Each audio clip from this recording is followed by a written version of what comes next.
এই দেশের নতজানু সরকার বসিয়ে, দালাল বসিয়ে তারা দিনের পর দিন আমাদের সমস্ত অধিকার হরণ করেছে। বিচার, সংস্কার, নির্বাচন একসাথে চলতে হবে। এই তিনটার মধ্যে কোনো বিরোধ তৈরি করে অন্য কোনো মতলব বাংলাদেশের মানুষ গ্রহণ করবে না। ওই দুই জেলা যেখানে ফরাক্কা অবস্থিত, সেখানে মানুষ জলাবদ্ধতা শিকার হন। ফরাক্কার বাঁধের কারণে উজানে এমন পলি জমেছে যে তার ফলে একেবারে বিহারের একাংশ, উত্তরপ্রদেশের একাংশ বন্যায় এমন ভাবে প্লাবিত হয় যে বিহারের মুখ্যমন্ত্রী কি বলেছিলেন নীতিশ কুমার, সেটা একটু আগে হাসনাত কাইম ভাই উল্লেখ করে গেছেন। ফলে ফরাক্কা বাংলাদেশে যেমন ক্ষতি করেছে ভয়ঙ্কর ভাবে, আমাদের দীর্ঘমেয়াদী মরুকরণ, আমাদের একেবারে প্রাণের যে প্রথম মনুচক্রিটা সবকিছু ধ্বংস করে দিচ্ছে, প্রাণের পুরো চক্রকে ধ্বংস করে দিচ্ছে। ওই ফরাক্কার বাঁধের কারণে সুন্দরবন গিয়ে তার প্রভাব পড়ছে। সেই ধাক্কা থেকে ভারত, পশ্চিম বাংলা, বিহার, এমনকি উত্তরপ্রদেশে রক্ষা পাচ্ছে।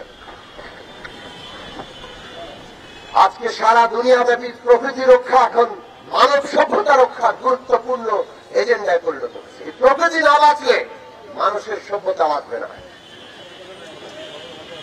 আমরা আগামী দিনটাতে দেখি যে মানুষ ঐক্যবদ্ধ হবে।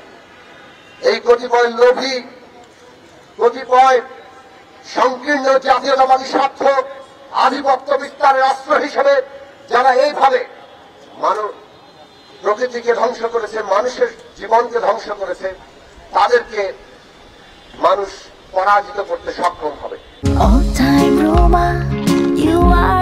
All Time Roma. Taste it, love it. বাংলাদেশের গণঅভ্যুত্থান সেই শক্তি দেখিয়েছে। আমরা আশা করি পুরো দক্ষিণ এশিয়া ব্যাপী, বিশ্বব্যাপী মানুষের উত্থান এই প্রকৃতিকে রক্ষা করার নতুন উদ্দীপনা, নতুন প্রতিজ্ঞা নিয়ে সামনে আসবে। কিন্তু এইসব কথা এখন ভারত সরকার শুনবে না। কাজে আমাদের সরকারকে, অভ্যুত্থানের সরকারকে পরিষ্কার পদক্ষেপ নিতে হবে। ভারত এই দেশের নতজানু সরকার বসিয়ে, দালাল বসিয়ে তারা দিনের পর দিন আমাদের সমস্ত অধিকার হরণ করেছে। আমাদের সন্তানেরা প্রাণ দিয়ে বলে দিয়েছে এই রকম প্রধানত পররাষ্ট্রনীতি আর বাংলাদেশের মানুষ সহ্য করবে না। ভারতকে আমরা পরিষ্কার বলে দিতে চাই, বন্ধুত্ব আমরা রাখতে চাই ভারতের জনগণের সাথে। বন্ধুত্ব হয় মর্যাদার, সমতার ভিত্তিতে। আপনারা আমাদের সমস্ত অধিকার কেড়ে নেবেন আর তাকে বন্ধুত্ব বলবেন। আমরা ওইটাকে বন্ধুত্ব বলি না, ওটা দাসত্ব।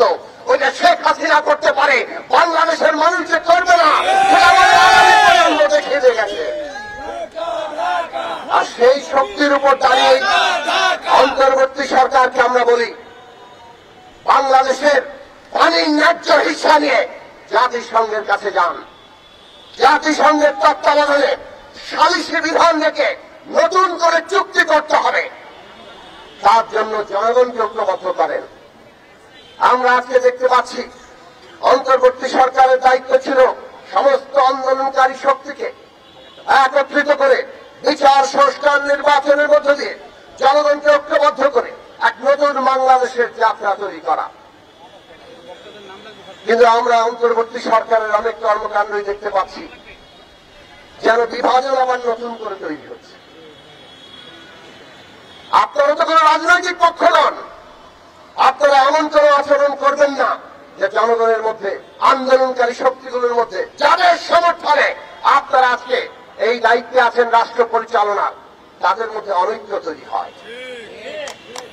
সুতরাং জনগণকে ঐক্যবদ্ধ রাখতে হলে গণতান্ত্রিক রাজনৈতিক ব্যবস্থা লাগবে।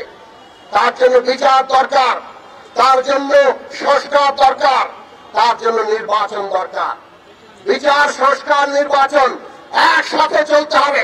এই তিনটার মধ্যে কোনো বিরোধ তৈরি করে অন্য কোন মতলব বাংলাদেশের মানুষ গ্রহণ করবে না। কাজেই আমরা পরিষ্কার করে বলতে চাই, এই তিন কাজ অতি দ্রুত রোডম্যাপ ঘোষণা করেন, জনগণকে ঐক্যবদ্ধ করেন, আর ঐক্যবদ্ধ জনগণের শক্তির উপর দাঁড়িয়ে জাতিসংঘে যান, আমাদের নদীর পানির ন্যায্য হিস্সা আদায় করেন, মানুষ আপনাদেরকে স্যালিউট করবে।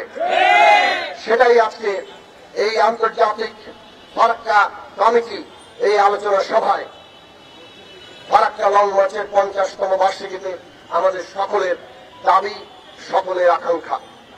আশা করি সরকার সেই অনুযায়ী কাজ করবে, সেই আশাবাদ রেখে আহ্বান জানিয়ে আমি আপনাদেরকে ধন্যবাদ জানিয়ে আমার বক্তব্য এখানে শেষ করছি। আসসালামু আলাইকুম।